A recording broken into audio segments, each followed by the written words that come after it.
Well, the nights are drawing in, aren't they? You can feel the change of the seasons in the air, and of course, it's all a bit Halloween-y, a bit witchy. I tell you what, it's time for some sorcery.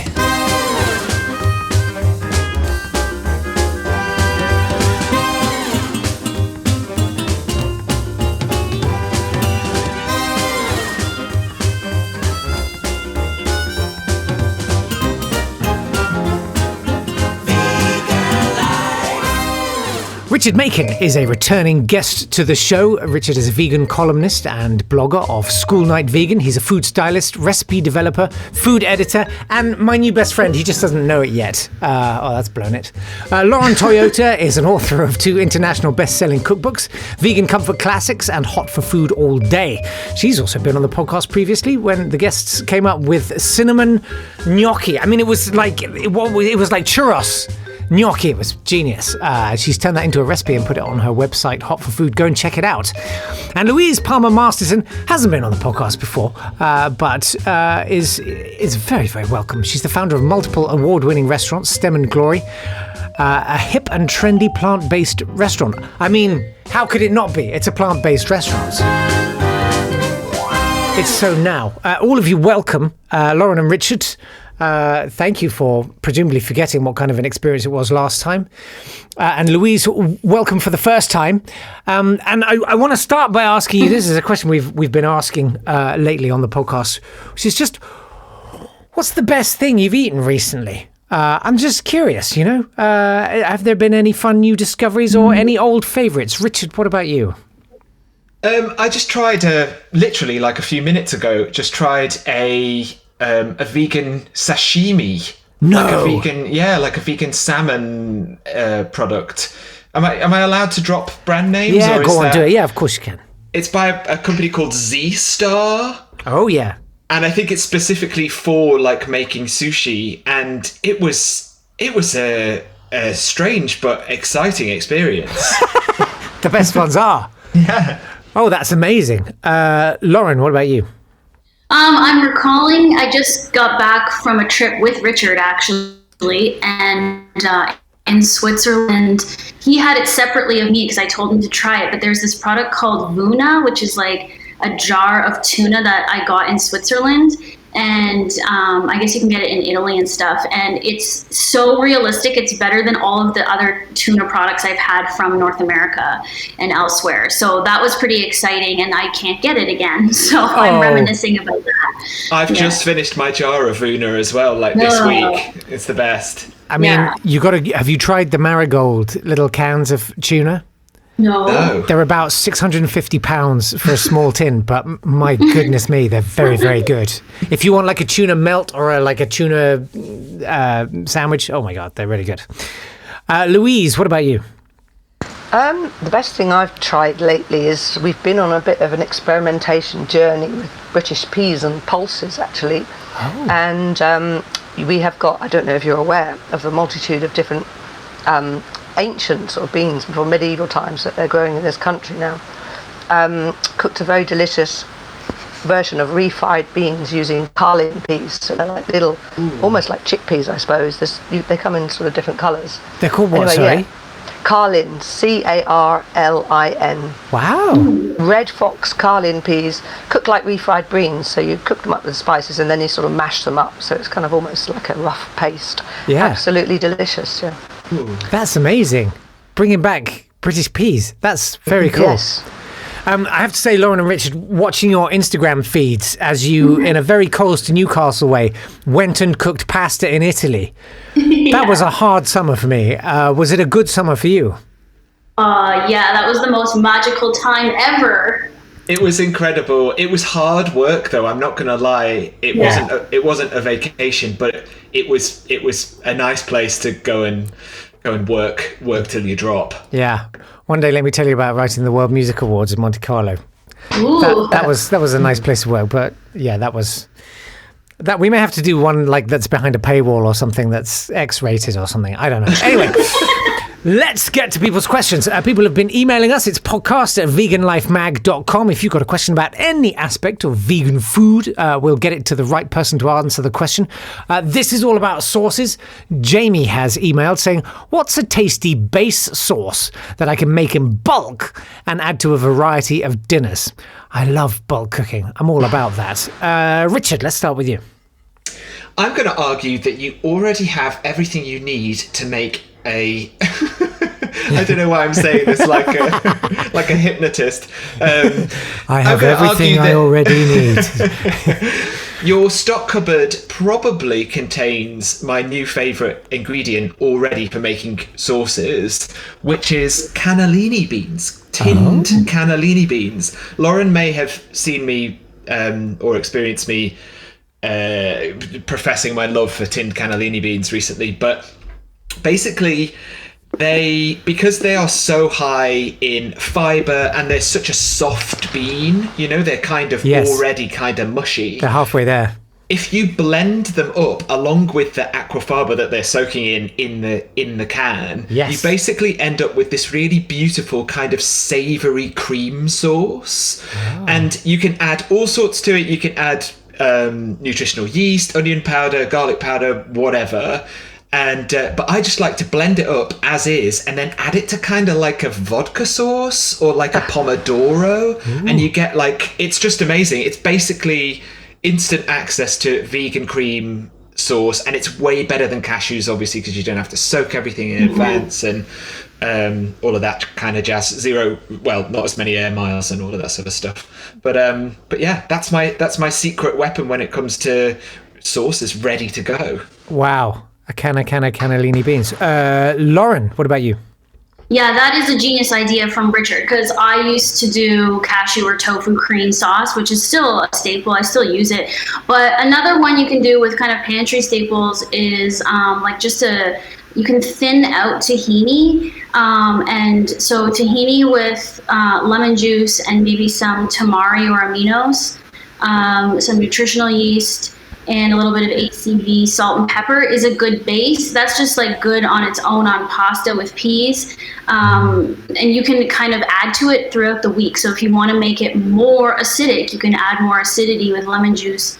Or if you want to add fresh herbs to it, you can do that. If you want to add more miso or more aminos, you can make it a little tangier. So you just blend that up in a blender and have 2 to 4 cups of that ready to go. And it's the same thing, it's a fatty, rich cream sauce that you can make thick or thin. A little goes a long way, and you can, it's a pretty neutral base to add flavors to.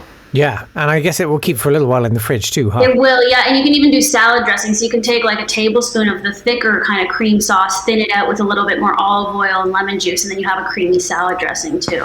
Or just pour yourself a pint. Louise. Yeah. Louise, what about you? I'm not sure this is quite a sauce, but in our house we make up a big vat of a kind of soya mince. I use the old-fashioned stuff, actually dried, and make it up into a base sauce, so with onions, garlic and tomato. Marmite, of course, compulsory ingredient. Yeah. And then depending on where you want to go with it, you can use it straight away as a bolognese type sauce. You can use it in a cottage pie. You can throw a few veggies in, like courgettes and so on. Or you can fry up Mexican spices with onion and then loads of chili and make it into a chili, adding beans and so on. Oh, that's a good idea. You can go all the ways with that. I love that. Brilliant. Yeah, I quite like the old school TVP. Yeah, shout out to TVP. Yeah, they kept it real, man, across the decades. For real. Jamie, that was a great question. Thank you. Tracy says, my son is incredibly fussy, and I really struggle to get him to eat vegetables. Can I please have a tomato sauce that has a lot of hidden veggies in? Thank you. Richard, I've seen your tomato smashter business. Yeah. But can you do any stealth vegetable action? Yeah, I mean, to address the question directly, I also feel like this is reason number 267 not to procreate is fussy children. That's easy. Sadly, we can't reverse engineer that one for Tracy. No, we can't. But also, I do sort of feel like that's the new asking for a friend, isn't it? Like my child is very fussy. Can you give me any help? Oh yeah, but your really child. Yeah. All right. Well, how can you slip Tracy? No, never mind. I'm not going to give you a tomato sauce because I feel like everybody's done that, and that's just like sticking a load of carrots in or whatever. Yep.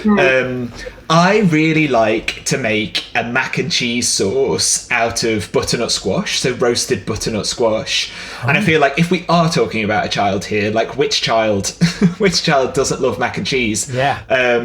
But yeah, it literally couldn't be any more simple. You just sort of roast up a big half of butternut squash. And then I like to stick it in a blender with some soy milk, some vegetable stock or bouillon, and some nutritional yeast, and just blitz it all up and then add it to your pasta. And it's a really sort of sweet, savoury, kind of nice umami. Oh, even put some miso paste in there as well, just to bump up the umami.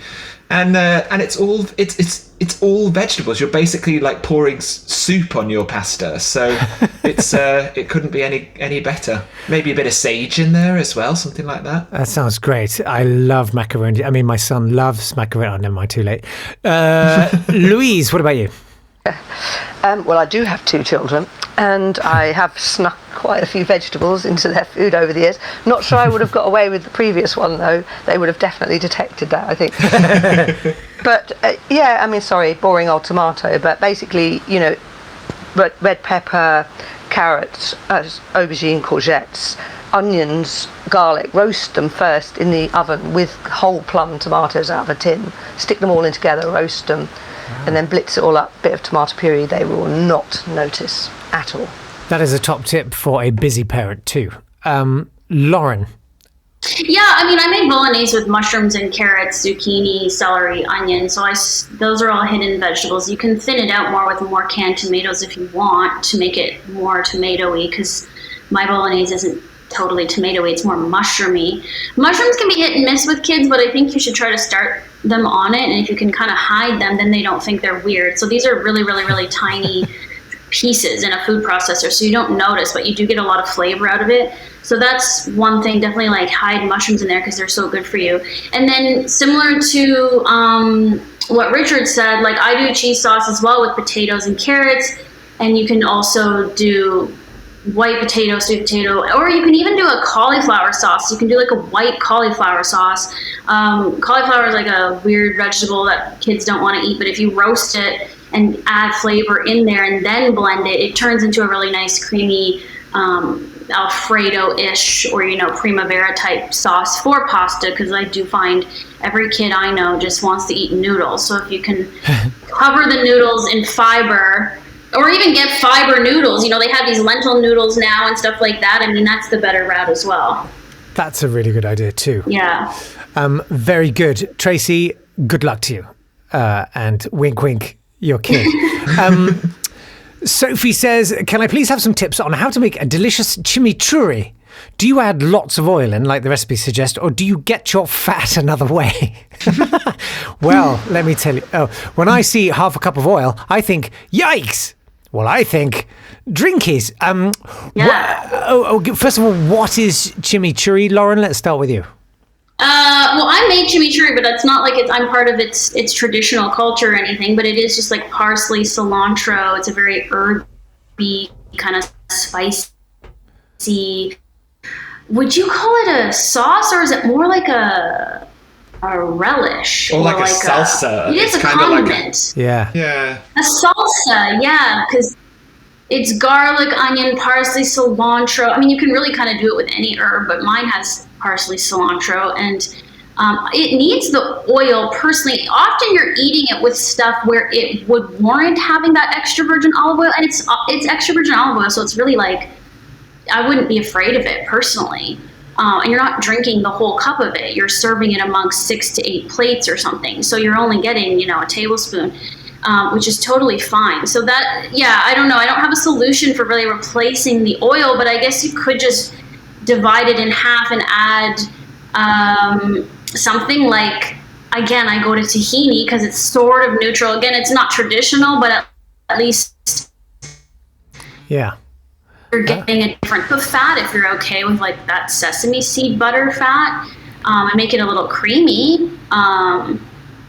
But I don't know, I wouldn't mess up with a good thing like chimichurri with the oil. Yeah. I mean, I'm guessing that the purpose of the oil is to kind of get infused with the herbs so that the kind of flavor intensifies. Richard, do you fear the oil? Do you get your fat another way? I absolutely do not get my fat any other way. I can't relate with that feeling of seeing half a cup of oil in a recipe and thinking, yikes, like that's an excuse. Yeah. That's license. Particularly when the oil isn't cooked. So obviously in a chimichurri, it's raw, so you can easily get like a really good quality extra virgin olive oil, or like in the UK, you could even use like a really nice sort of deep yellow cold pressed rapeseed oil or something like that that feels a little bit more virtuous than just like, obviously don't use just like a sunflower oil or something. And there are some oils with really good omega-3 content too, if you want to actually turn it into exactly. a Yeah, I mean, I'm not a pro when it comes to sort of which ingredients are quote unquote healthy. But you can avocado oil, I hear, is pretty good for this sort of stuff. And but yeah, I feel like the nature of this recipe, the nature of chimichurri, kind of needs that fattiness, and also to make it loose, to make it flow the way that the sauce is supposed to. You kind of need all of that liquid content. Sure. Louise, have you done much chimichurri business? Less familiar with chimichurri, but I have done very similar. I think there's a Lanzarote sort of delicacy. Delicacy is probably not the right word. They wrinkly potatoes in something called mojo. Oh, it's gorgeous. Yeah, and it's very similar idea, I think. And I think the oil herb. It's about, and I think the chimichurri has vinegar a little bit as well. It's about emulsifying, so it's not oily anymore, if you see what I mean. So I think it's very much about having the right quantities of herb to vinegar to oil so that it emulsifies without really being oily. So that's the kind of perfect recipe. So I guess I always get a little bit nervous sometimes around large vats of oil, but just because I think it's important to get the ratios right. Top tips. I tell you what, I've been making this. I think I've said this before on a podcast. I can't remember because I never remember anything because I don't get enough B12. Can anyone relate? Of course you can. But there's this salad dressing I've been making lately, which is just like a packet of coriander and like the juice of 3-4 limes and maybe a little bit of fish sauce, vegan fish sauce, obviously, and a sprinkle of sugar, or I use Natvia, which I really like. It's a sweetener thing. And you just blitz all of those up with maybe half a chili to a chili and 1 or 2 cloves of garlic. Nice. And it's really, really sort of bright and sharp, and it's fat free. If you really want to go fat free, give that a go. It's worth a go. It's really delicious. But I love that the host of the podcast is the only person who actually answered the question. Yeah, that's a good idea, Jacob. Well, no, yeah, but I didn't know what chimichurri was, did I? No. That's basically what you're making, kind of. Yeah. Okay. Susan says, "What can I do with pumpkins this year?" Well, Susan, as far as I'm concerned, no. That's a great question. What indeed to do with pumpkins? Louise, let's start with you. You're going to come to me first. Yeah. It was your go, wasn't it? Yeah. Pumpkins. Am I a fan of pumpkin? I've tried a lot with pumpkins to make it work. Pumpkin soup is a classic, isn't it? Don't really like it very much. Far too sweet. Good for you. I really do like pumpkin pasta, filled pasta with like spices, cinnamon, and so on. But in my house, the pumpkin cooking is all done by my oldest child, who makes pumpkin pie. She's obsessed by Halloween. Anything from pumpkin pie, pumpkin tart, pumpkin everything. And now is that using like the canned pumpkin? Because the hollowy out pumpkins, they you can roast the seeds, but there isn't really any pumpkin flesh in there, is there? Well, we do actually have a go at real pumpkins, but yeah, she does take the lazy option and use the tin stuff, certainly for pumpkin pie anyway. Yeah, it's so smooth. It's amazing. Lauren, what do you Well, if you're looking for pumpkin recipes, look no further than hotforfoodblog.com. Perfect. I've got lots of sweet and savory pumpkin ideas. I never use an actual squash, like an actual whole pumpkin, like you're saying. I use canned pumpkin. Yeah. The pure pumpkin puree, if you can find organic cans, is magical. You don't have to do any of the scooping and the de-seeding. Yeah. So that's my shortcut. And I like the pumpkin spice. I've got pumpkin spice pancakes, pumpkin scones with maple glaze, pumpkin muffins, pumpkin smoothie, pumpkin spice popcorn. I have cheesy Hang on. How do you pumpkin spice oh, popcorn? Hang on a second. How do you pumpkin spice popcorn? Well, there's actually no pumpkin in the popcorn, right. but it's Okay, like I the was checking. spices and then the brown sugar and all that stuff. That would be the only one that doesn't have any actual pumpkin. Okay. And then on the savory side, yeah, pumpkin pasta, like similar to Richard's suggestion with butternut squash, using just like a tin of pumpkin, or if you're using this throughout the season, you'll have like half a tin for something and you need like half a cup to make a sauce. Yeah. It's so creamy and smooth and yummy, and it's good with sage or rosemary or thyme. Yeah. And I've got like a savory, cheesy, stuffed pastry roll with pumpkin. wow. Yeah, I got lots of recipes. So if you want to do some different stuff, just check out my blog. Really, I love using pumpkin. You have me at 3 cheese. Also, I will say, you by all means use the canned pumpkin, but make sure you use a vice and a really good drill bit if you're going to then try and turn it into a lantern. Richard, as far as you're concerned, what can Susan do with pumpkins this year? Well, I don't have any pumpkin recipes per se. I do have a sweet potato cake recipe with toasted marshmallow, like fluff frosting. And you can very easily replace sweet potato in that recipe for pumpkin. My one tip and my one sort of bugbear is the fact that I have been tricked so many times into roasting pumpkin seeds and trying to make them into like a crispy snack. Please heed my warning. Do not do it. What? There is no point. It never works. They're never crispy. They never taste good. Instead, what you should do, stick them in a pan, toast them up in a frying pan rather than in the oven, and use them to make like a pesto, like a herby pesto instead of instead of pine nuts. They can be the sort of nutty, seedy element. But please don't try and roast them. It's so boring and they never work. Do you roast butternut squash seeds? I don't roast any seeds anymore, Jake. See, you're just done with it. You're out. Yeah. I roast butternut squash seeds, but I make sure they've got a good coating of oil with some salt in a little dish. They come up great. But nobody's ever going to convince me that they taste amazing. They taste delicious. They taste delicious, honestly. Oh, I'm going to bring you some. I feel like... Please, send me some in the post. They'll be soggier when they arrive than they were when you sent them. I'm going to start saving those little silica packets just so I can send you my dry seeds. Great. Also, I would say pumpkin seeds, to me, is the magic mystery ingredient. Like if you blend it, before it becomes like pumpkin nut butter, if you roast them and then blend them so that it's like a fine sort of milled thing. If you then add some maybe kalanamak if you're feeling adventurous or salt and garlic powder and nutritional yeast flakes, blend those all together. It makes a great parmesan because there's that beautiful cheesy detail. Also, put them in your crumble toppings and it just adds this slightly weird savoury note to your crumble. That's really good. Very nice. And there you go. That's it. So it's all about the seeds, Susan. That's what I would say. Anyway, it's not my place. Now it's time for us to ask the question we ask every time on this show. What do you do? What do you do with tofu? Yes, what do you do with tofu? And this is a free pass. This doesn't have to be a sauce or anything. This is just if I lovingly took you by the hand and pressed a warm lump of tofu into it, what would you say to me? Maybe I don't know.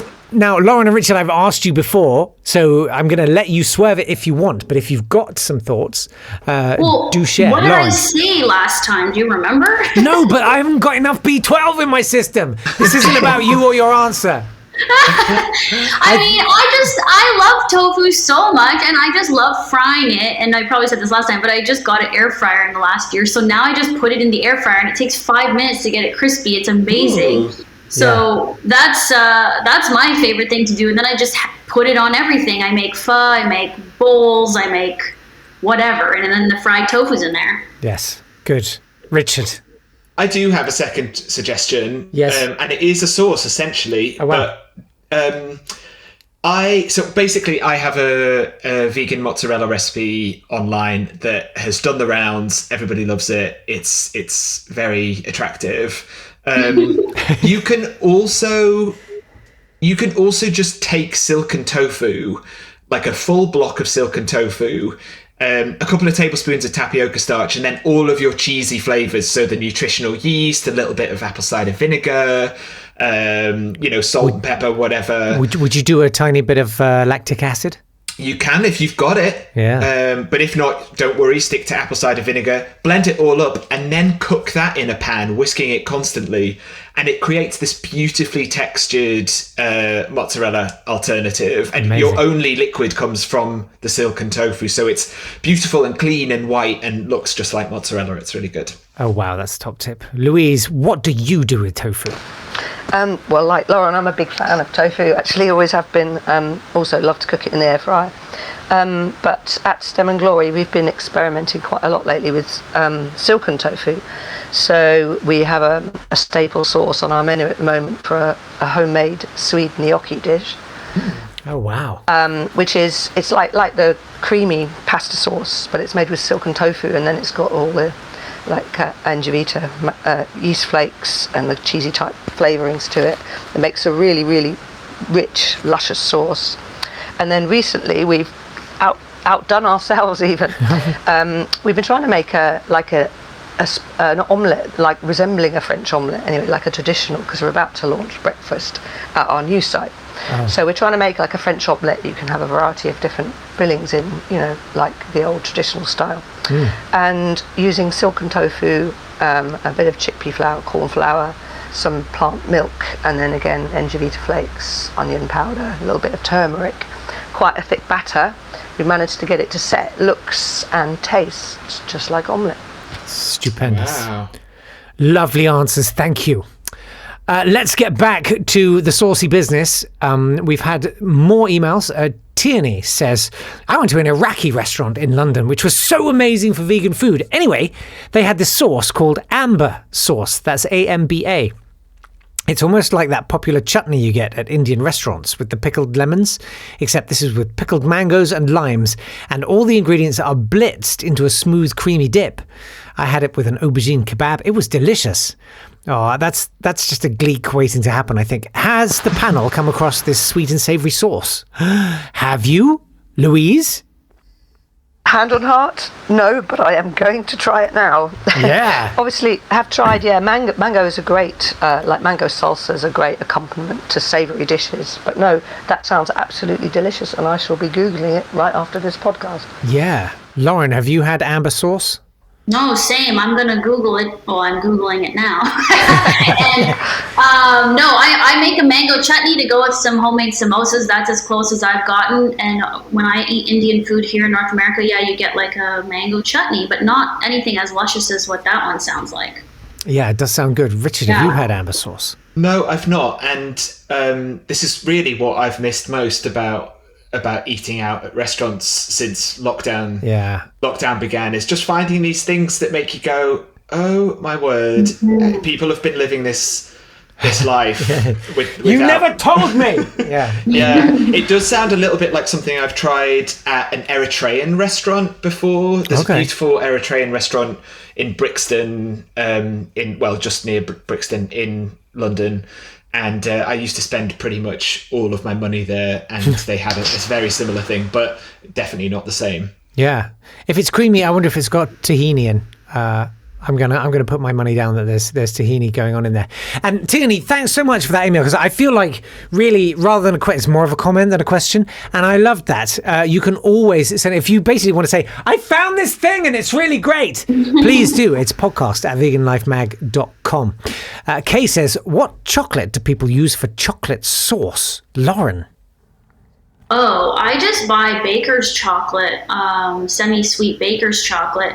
I'm one of these people that doesn't have time for tempering. I don't even understand what tempering chocolate means, so don't ask me about I don't that. have the temperament. Yeah, me me neither. Don't ask me about that. I just melt chocolate. It always seems to work. I don't know. I guess you temper it so it doesn't melt in your hands. But who cares? You eat something so fast, it doesn't matter. Yeah. So yeah, I just use baker's chocolate. I don't know. I just make sure there's no milk in it. But most of the semi-sweet baker's chocolate is vegan friendly. Nice. Richard, what do you use? I use a brand called Calabo, and I was first introduced to them when I used to run an ice cream company in London, because it was a sort of nice balance between like quite a cheap chocolate in terms of commercial usage, but also a fairly decent quality. And they have since started to label a lot of their chocolate as vegan. It used to be one of those ones that just didn't have it in the ingredients, but now they've started to label a lot of it as vegan. And I think it's anything over 64% in their range is vegan. So check it out. You can buy great big, like 5 kilo bags of it online. Yeah. It's fantastic. What I like to call afternoon bags. What's Snack pack. How is the company's name spelt? Calabo, CALLEB. Oh gosh, it's like a spelling bee. Sorry. AUT, I think. I'm so sorry. That was incorrect. We can Google it. That's enough. That we got enough to get on with there. Louise, do you make chocolate sauce? Actually, you're right. We use those at Stem and Glory, that range of chocolate. They come in little drops, don't they? Yes, they melt do. really, really. Yeah, it's a very good product. And you're right, even before vegan labelling was a thing, quite a large part of their range is vegan. So yes, we do use that. But you know what? We still, in a home context, we use the local co-op / well-known supermarket plain chocolate, which works quite well too. But we still use cocoa powder too. We have a very, very delicious chocolate and avocado torte. The avocado gives the creaminess, and then the cocoa powder, it's a winning combination as well. Crikey. Louise, sorry to interrupt. Have you tried Aldi's own vegan chocolate range? I haven't. No. They do a brand called Mozzarella. I don't know if you have an Aldi nearby. And they're sort of these individually wrapped kind of one-person portion bars. And they do one that's like orange and almond, and it's sublime. It's so good. It's literally my favourite chocolate for snacking on. Thank you for the tip. Yeah, there you go. I mean, I'm kind of interested. Yeah, I mean, that's the chocolate you use for chocolate sauce. Richard, what do you use to actually make the rest of the sauce, or do you just melt it and then? I tend not to make chocolate sauce very often, but I guess I'm thinking that it would apply because I use this chocolate a lot in baking, and I've made a couple of chocolate custards with it as well, so it melts really smooth. But yeah, I don't think I've actually ever made a chocolate sauce. Yeah. Interesting.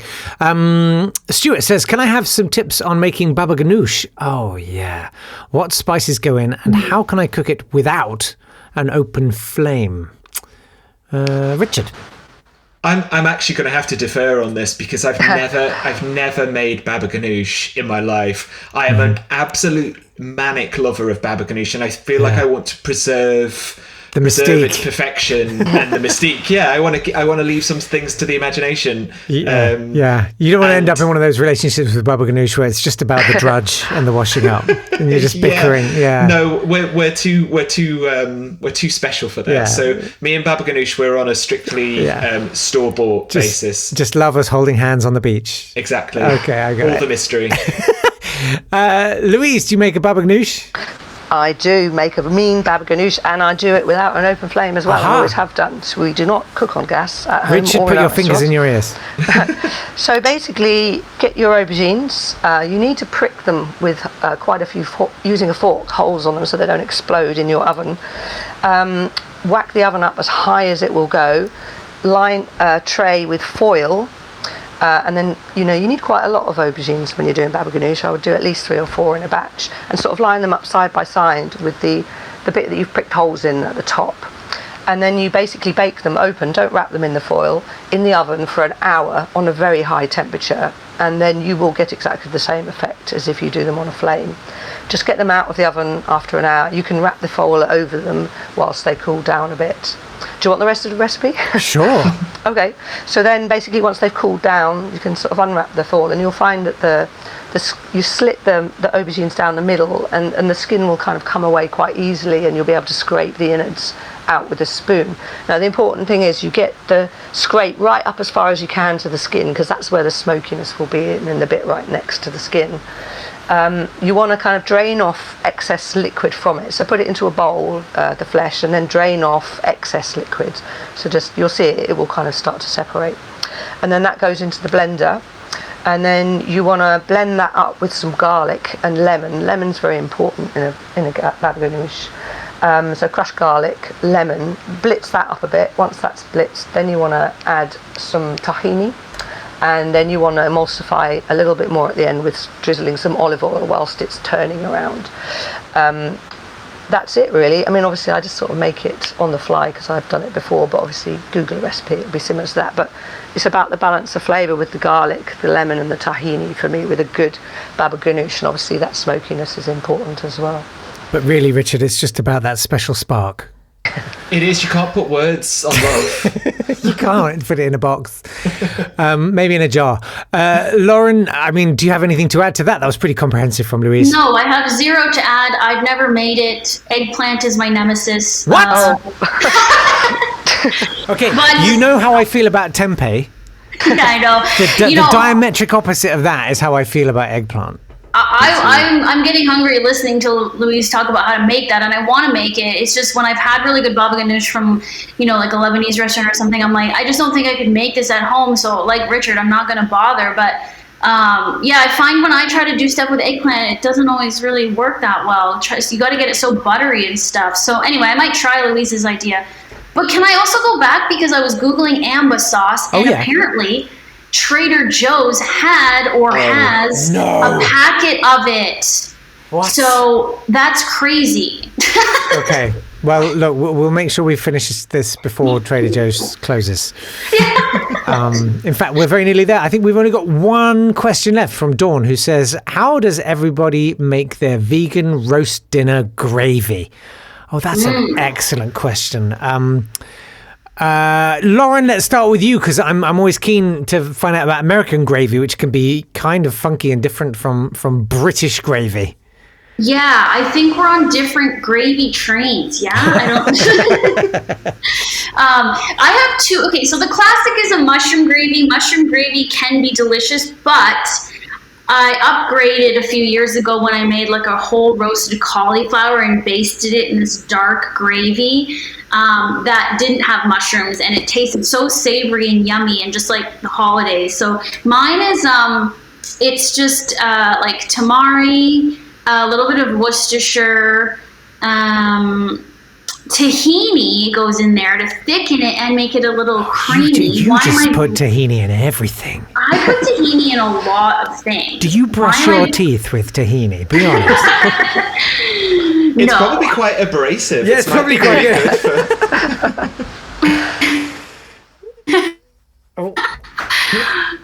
And also, I'm going backwards, but you start by just sauteing garlic, shallots, and vegan butter, and then you add like nutmeg, celery salt, fresh rosemary, fresh thyme. You do the soy sauce, a little bit of maple syrup, tahini, vegan Worcestershire, and vegetable stock. So it kind of seems like it's made from nothing, but all of these really rich, dark, sounds great. umami, flavor boosters get all mixed together, and you can really like thin it out. Like adding the tahini thickens it, but then you thin it out, and you can really make this gravy stretch really far, and it's very rich. So it's kind of personal preference, like how rich you want it to taste or not, because it can do with lots of like low sodium stock or even water to just get it to that. Because some people like thick gravy, and some people like thin gravy, right? It's true. You can do whatever you want with this. It's kind of a good like saturated flavor base. Yeah. And then you can kind of do what you want in terms of texture. That's brilliant. Louise, you must have a nice gravy up your sleeve. I definitely do, yeah. Roast dinner's always a winner in our house. So, vegan red onion gravy. So I'll give you the quantities. This is 300 ml of water. We actually make quadruple this in our house because everyone loves it so much. I respect that. Yeah. So one small red onion sautéed, and then you are going to Once that's softened, you're going to add a tablespoon of flour. Now, you can use normal flour, which I use, or you can use corn flour if you want a gluten-free option. With the corn flour, it's better to dilute that into a little bit of water before you add it to the sauce. And then the flavourings, and this is the important bit. So a teaspoon of Marmite, big fan of Marmite in our house. Definitely. 1 to 2 tablespoons of soy sauce. With us, it's always 2 tablespoons. This is definitely not a low sodium recipe. And 1 teaspoon, so a teaspoon of Marmite, 2 tablespoons of soy, a teaspoon of balsamic, and a teaspoon of vegetable bouillon. Pinch of herbs, 300 mils of water. Mix it all up, and it's delicious. Yeah, quadruple and drink. Richard, do you like your gravy? I do. Well, I'm northern, aren't I? I like a nice thick gravy, personally. Yes.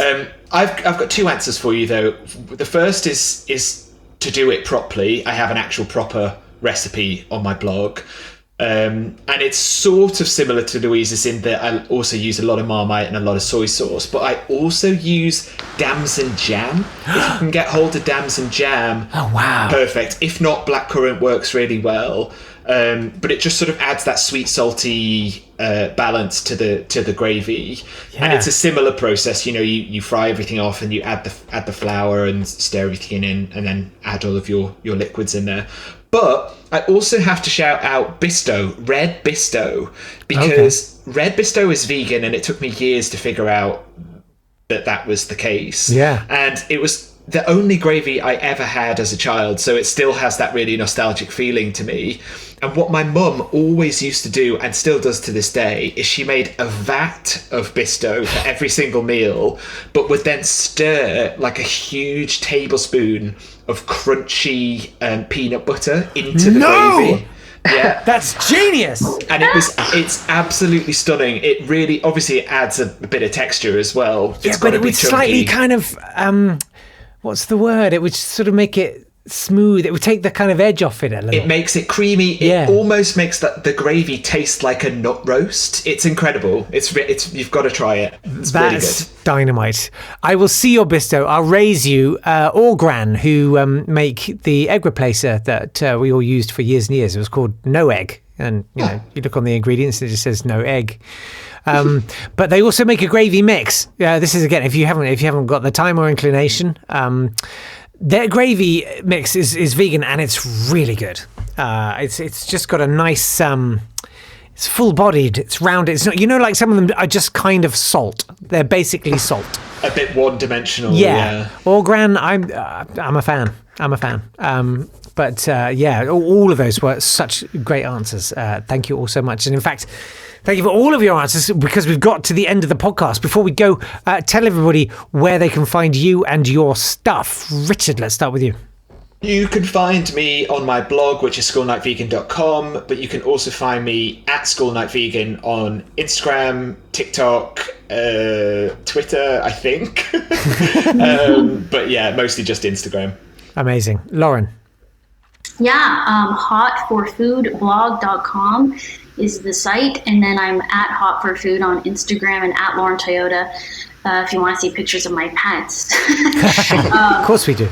Yeah, and then I'm mostly on Instagram as well, even though it's at Hot for Food all over the place. Even TikTok, which I'm trying, but I'm slowly withering away into nothing over there. So I'm not sure how much more effort I'm going to put in.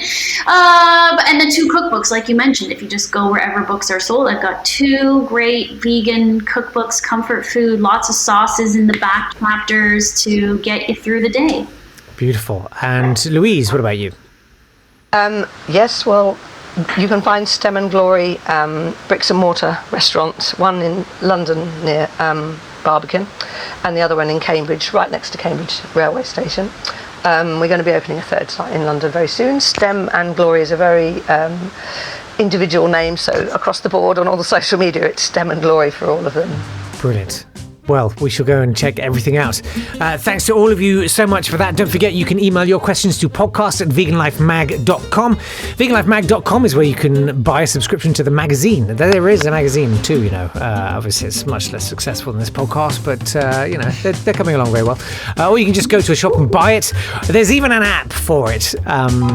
It sounds needy, almost, but, I'm sure it's very good. I really must check it out one day. And you can follow the Instagram for for the podcast. It's Vegan Life Vegan Life _podcast. Oh God, I suck at the self-promotion. Anyway, from me, whatever my name is, that's it. See you next time. Bye-bye. This has been a Swanburst Media production.